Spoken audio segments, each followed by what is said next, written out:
140 दिया है 140। अब इसका अभाज्य गुणनखंड क्या होगा? तब इसका अभाज्य गुणनखंड करेंगे, इसको 2 से काटेंगे, यानी से 2 से हम डिविजिबल करेंगे, विभाजित करेंगे। तो यहाँ क्या आ जाएगा सर? यहाँ 70 आ जाएगा। फिर 2 से करेंगे, यहाँ 35 आ जाएगा। फिर 2 से कटेगा नहीं, किससे कटेगा ये? अब यहाँ पर हम देखेंगे किससे कटेगा ये, तो यहाँ कटेगा 5 से। किससे कटेगा ये? 5 से कटेगा। तो 5 सते 35। अब ये संख्या जो यहाँ पर आ रही है, एक संख्या कौन सी है? ये संख्या है अभाज्य संख्या। कौन संख्या है ये? है संख्या अभाज्य संख्या ये है। तो यही प्रश्न हमारा यही कह रहा है कि गुणनखंड अभाज्य गुणनखंडों के गुणनफल के रूप में व्यक्त कीजिए। तो संख्या कौन से प्राप्त हो रही है? अभाज्य संख्या प्राप्त हो रही है। तो इसका गुणनफल क्या होगा सर? 2 की पावर 2। अब 2 की पावर 2 हमने क्यों लिखा?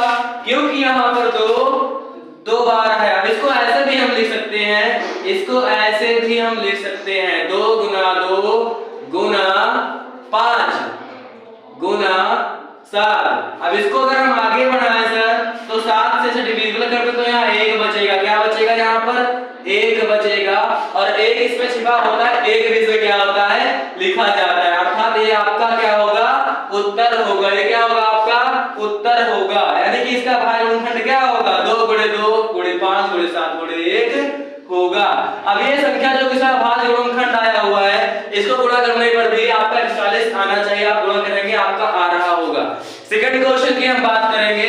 ये था आपका फर्स्ट क्वेश्चन। सेकंड क्वेश्चन है 156 अर्थात 156। मतलब कि 156 को जब हम डिविजिबल करें तो क्या आना चाहिए? कोई अभाज्य संख्या आनी चाहिए। क्या आना चाहिए? कोई अभाज्य संख्या आने चाहिए। आइए देखते हैं कि इसमें संख्या क्या आती है। अब ये भी क्या होगा? 2 से डिविजिबल होगा, क्योंकि लास्ट में क्या है? 6 है। क्या है? 6 है। तो किसे कटेगा तो क्या आएगा? ये 2 सत्ते 14 और 2 अट्ठे 16, ये आ जाएगा 78। अब ये भी 2 से विभाजित होगा। कैसे होगा? क्योंकि यहाँ पर 8 है। क्या यहाँ पर है? 8 है। तो इसे काटेंगे तो 2 तिहाई 6 और यहाँ क्या बचेगा? एक कैरी बचेगा और एक यहाँ 8 यहाँ पर है, तो क्या हो जाएगा? ये 18 हो जाएगा। और 2 9 कितना होता है? 18। अब ये संख्या किससे कटेगी? 3 से कटेगी और 13 से कटेगी। तो यहाँ पर हम छोटे से चलना स्टार्ट करते हैं, छोटे से बड़े पर। अब बड़े से बड़े छोटे नहीं आएंगे, छोटे से बड़े पर जाएंगे। तो हम 13 से डिवाइड से नहीं करेंगे, किससे करेंगे? 3 से डिविजिबल करेंगे। तो यहाँ क्या बचेगा? 13 बचेगा। अब 13 चूंकि 13 क्या है सर? 13 एक क्या है? अभाज्य संख्या है। 13 एक क्या है? अभाज्य संख्या है। जो हमको चाहिए वो हमें प्राप्त हुआ। 13 क्या है? एक अभाज्य संख्या है। अब इसकी प्रक्रिया अगर आगे बढ़ाएं, 13 को 13 से डिवाइड कर दें तो कितना बचेगा? शेषफल 1 बचेगा। रिमाइंडर कितना बचेगा? 1 बचेगा। तो इसका अभाज्य गुणनखंड क्या होगा? इसका अभाज्य गुणनखंड होगा 2 गुणे 2 गुणे 3 गुणे 13 और गुणे 1 क्या होगा? इसको भी हम इसमें लिख देंगे। ये इसका क्या होगा सर? आंसर होगा। क्या होगा? इसका आंसर होगा। आइए बात करते हैं थर्ड क्वेश्चन के बारे में। तो थर्ड क्वेश्चन क्या है? थर्ड क्वेश्चन है आपका 3825। क्या है आपका? थर्ड क्वेश्चन है आपका 3825। क्या है आपका? 3825। अभी हम देखेंगे जो 3825 है ये किससे डिवाइड हो रहा है। तो हम 3 की भाज्यता देखने के लिए हम क्या करते हैं? जो अंक दिए होते हैं उनको हम ऐड कर लेते हैं, जोड़ लेते हैं और देखते हैं अगर वो जोड़ इनका जो सम आता है, अगर सम 3 से विभाजित हो रहा है, यानी इनका योग अगर 3 से विभाजित हो रहा है तो यह संख्या 3 से विभाजित होगी। अन्यथा लास्ट में क्या दिख रहा है? 5 दिख रहा है। क्या दिख रहा है? 5 के विभाजन का नियम होता है कि लास्ट में 5 या 0 दिखेगा तो संख्या 5 से विभाजित होगी। अब इसको आइए हम ऐड कर लेते हैं। 8 3 11 यानी कि 3 + 8 + 2 1 मिनट 3 + 2। अब इसको चेक करने के लिए हम क्या करेंगे? हम ऐड कर देंगे 3 + 8 + 2 + 5। तो क्या होगा? 3 + 8 + 2 + 5। 8 3 11 2 13 5 18। कितना आया? 18, जो कि क्या है? 3 से डिविजिबल है। क्या है? 3 से डिविजिबल है। तो यहाँ क्या आएगा आपका? ये संख्या 3 से डिविजिबल होगी, 3 से क्या होगी सर? विभाजित होगी। आइए हम देखते हैं कि इसका अभाज्य गुणनखंड कितना आएगा। तो इसे 3 से डिवाइड करेंगे तो क्या आएगा? 3 एकम 3, तो यहाँ क्या बचेगा? 8 है। अब इसको डिवाइड करेंगे, 3 डिवाइड करेंगे तो आएगा 3 दूना 6, कितना होगा 3 दूना 6। अब यहाँ कितना बचेगा 2, यहाँ क्या है 2। अब 3 सत्ते 21 होगा, फिर यहाँ बचेगा 1 हासिल, यहाँ 5 लिखा हुआ है तो 15 को अगर डिवाइड करेंगे 3 तो कितना बचेगा, कितना आएगा 5 आएगा। तो 3 बचे कितना होगा 15 होगा, कितना होगा 3 बचे 15 होगा। अब इसको जो संख्या हमारे पास आई हुई है, अब हम देखेंगे कि जो हमको नंबर मिल रहा है क्या 3 से डिवाइड होगा या नहीं होगा। तो सम ऑफ नंबर अगर 3 से डिविजिबल है तो यह संख्या 3 से डिविजिबल होगी तो क्या होगा 2 1 3 7 10 5 15, अर्थात ये भी 3 से क्या है डिविजिबल है। तो 3 चौका 12 और 3 दूना 6 और 3 बचे 15। लेकिन ये संख्या 3 से डिवाइड नहीं होगी। क्यों नहीं होगी? क्योंकि इसका सम 3 से डिवाइड नहीं होगा। कैसे नहीं होगा? 5 2 7 4 11 होता है, लेकिन अगर 12 होता तो 3 से डिवाइड होता, लेकिन यहाँ पर क्या है 11 है, इसलिए डिवाइड नहीं होगा। लास्ट में क्या दिख रहा है 5 दिख रहा है। तो हमने क्या बताया था कि अगर लास्ट में 5 दिखे, अगर इकाई है कि यूनिट डिजिट दिखकर 5 दिख रहा है 5 दिखे तो 5 से डिवाइड हो जाएगी। तो 5 बटे 40, यहाँ कितना बचेगा 50 25। अब इसे डिवाइड करेंगे 5 से बचेगा 17 और 17 क्या है अभाज्य संख्या है। क्या है अभाज्य संख्या है। तो हमको निकालना क्या है अभाज्य गुणनखंडों के गुणनफल निकालना है। अब इसको जब हम सॉल्व करेंगे तो क्या आएगा, इसको करेंगे तो क्या आएगा 3 multiply by 3 multiply by 5 multiply by 5 multiply by 17 multiply by 1, ये आपका क्या होगा उत्तर होगा। और बाकी बचे दो क्वेश्चन 5005 और 7429 आप सॉल्व करें, कमेंट बॉक्स में कमेंट करके बताएंगे। अगर आपका सॉल्व नहीं होता है प्रश्न तो नेक्स्ट वीडियो में कराया जाएगा। आइए देखते हैं सेकंड क्वेश्चन की बात करते हैं सेकंड क्वेश्चन के बारे में कि सेकंड क्वेश्चन क्या है। तो कह रहा है पूर्णांकों के लिए निम्नलिखित युग्मों के महत्तम समापवर्ती एचसीएफ हाईएस्ट कॉमन फैक्टर और लघुत्तम समापवर्तक लिस्ट कॉमन मल्टीपल ज्ञात कीजिए तथा इसकी जांच कीजिए। अब जांच कैसे करना है सर, दो संख्याओं का गुणनफल यानी कि first number multiply by second number is equal to highest common factor multiply by least common multiple, यानी कि जब दो संख्याओं का गुणनफल बराबर लासा गुणे मासा, ये हमको सिद्ध करना है, प्रूव करना है। तो हम बात करेंगे सबसे पहले 26 के अभाज्य गुणनखंड के बारे में।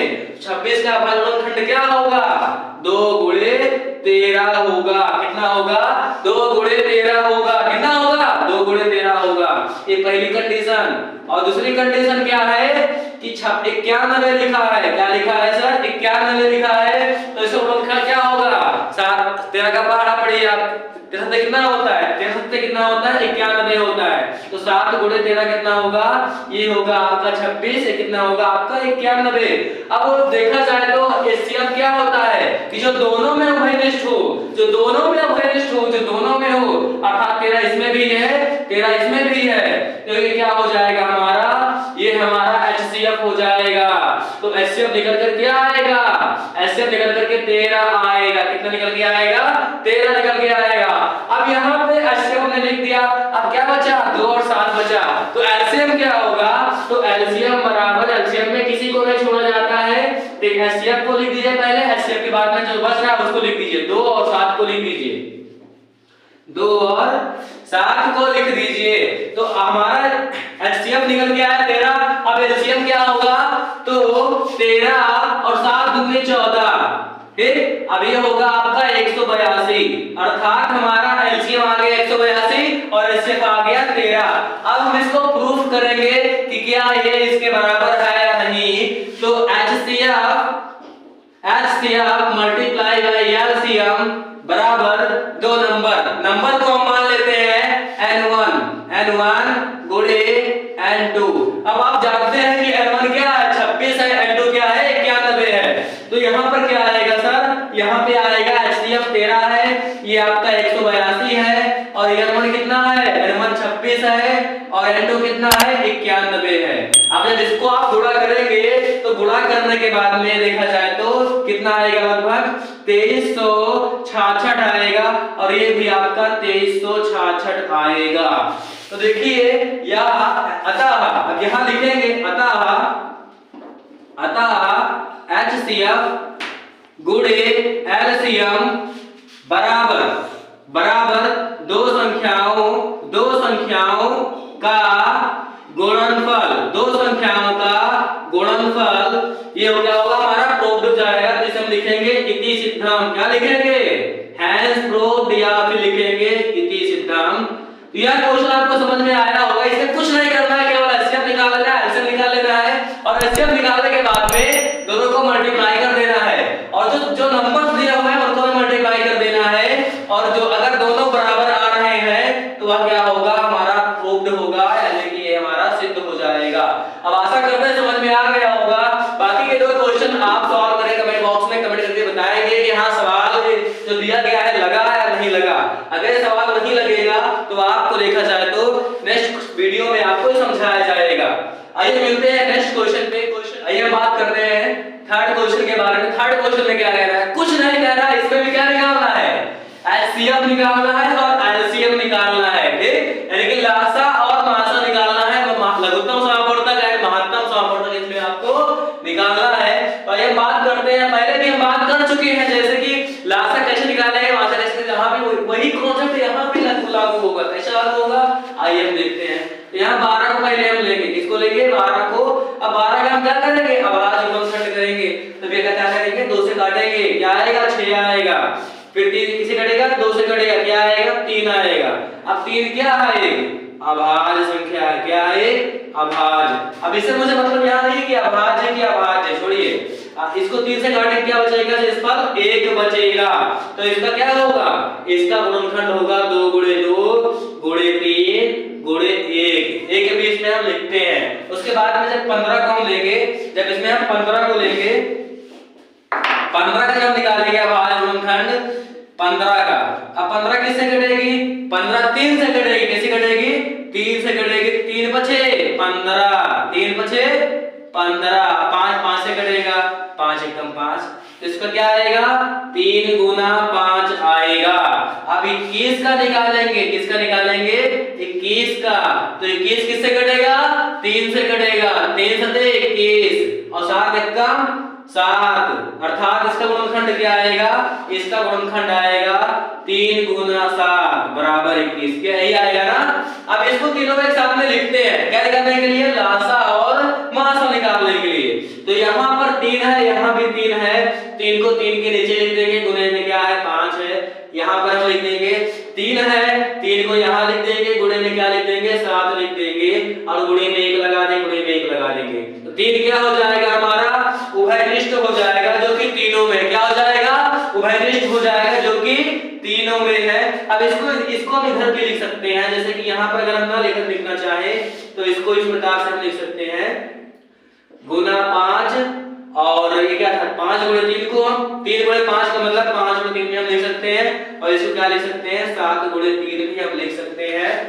तो यहाँ पर 3 क्या आएगा? 3 उभयनिष्ठ होगा, अर्थात जो HCF आपका आएगा वो क्या आएगा? HCF आपका क्या आएगा? 3 आएगा। और जो LCM आएगा, LCM में क्या करेंगे हम? LCM में पहले HCF को लिख देंगे। अब क्या बचेगा यहाँ पर? 2 बचेगा 2 बार, 2 बचेगा गुना 2 और क्या बचेगा?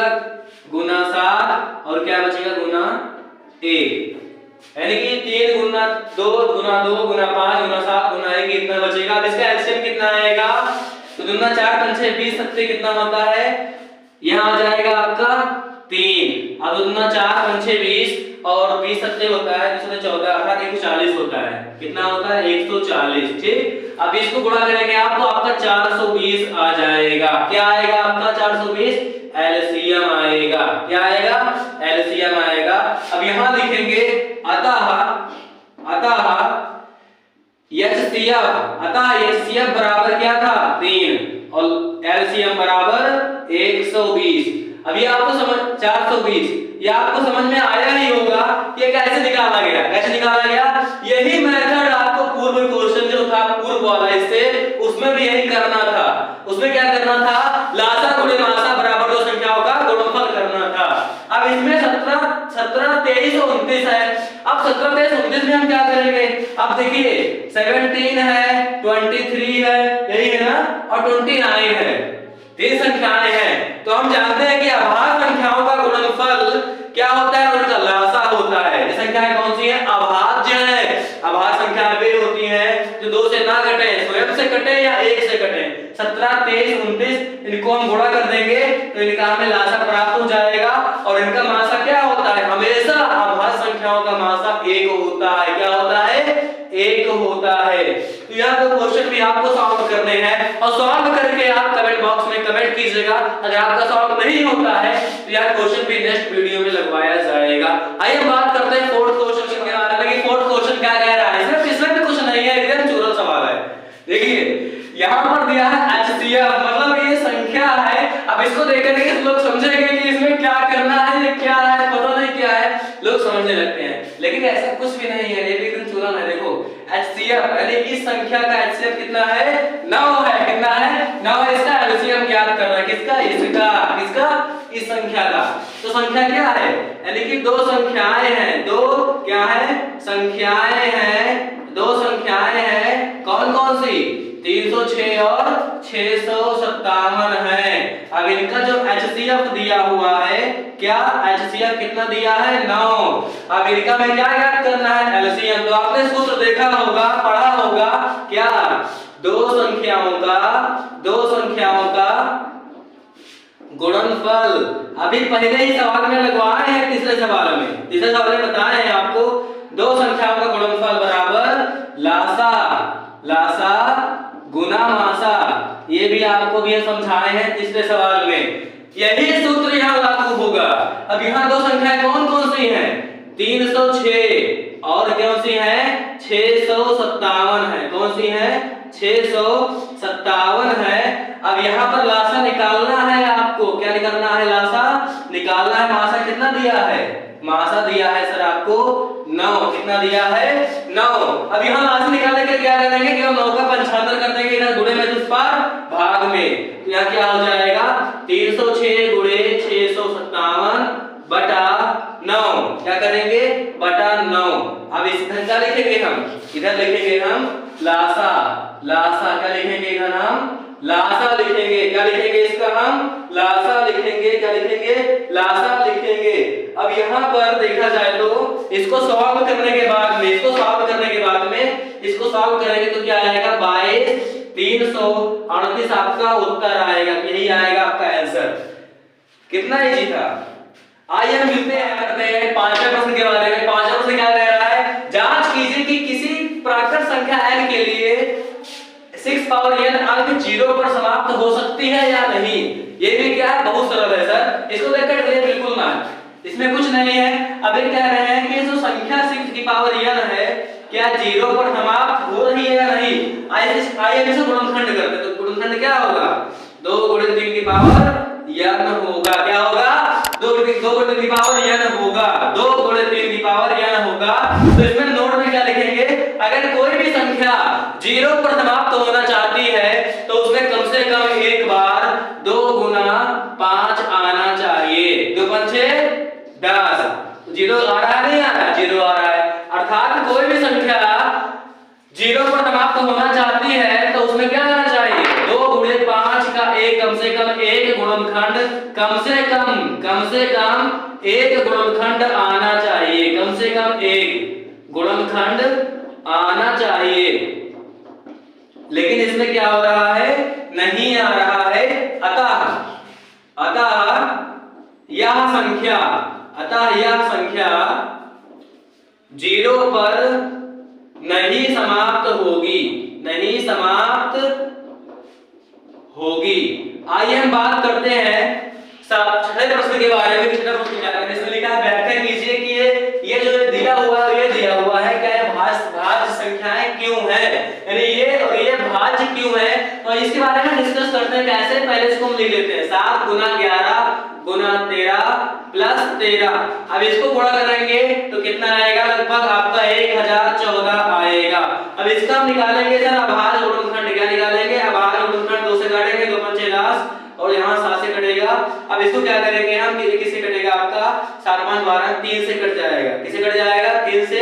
तो यहाँ आएगा 3 एकम 3, तो यहाँ क्या आ जाएगा, 3 6 18 3 9 27, अर्थात कितना आ जाएगा आपका 169 आ जाएगा।